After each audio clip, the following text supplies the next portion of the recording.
It's a Netflix film that had came out a while ago in the summer of 2020.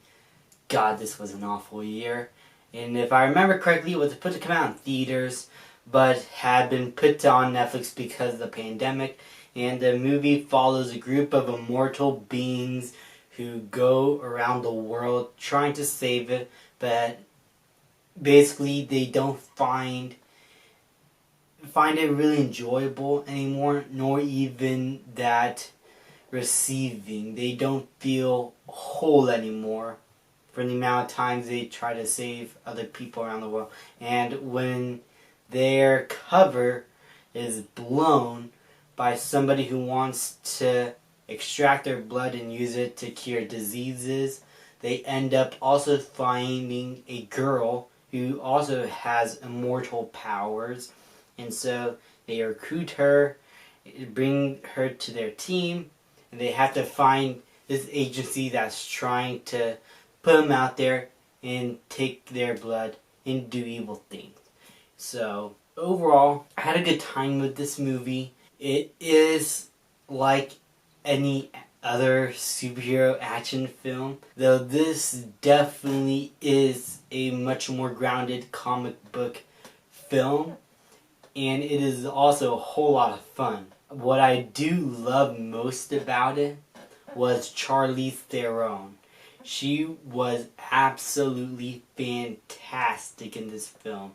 I thought her character was so cool and one of the best parts of the film. She was able to bring a sense of command, a sense of vulnerability, and a sense of uniqueness to her character that I have seen in other movies before, I'm not going to lie. But it is done well here and enough for me to care. And the other characters, I think they kind of lack in comparison with her. I didn't really care about much of anybody else, or even the girl. I found her story more impactful.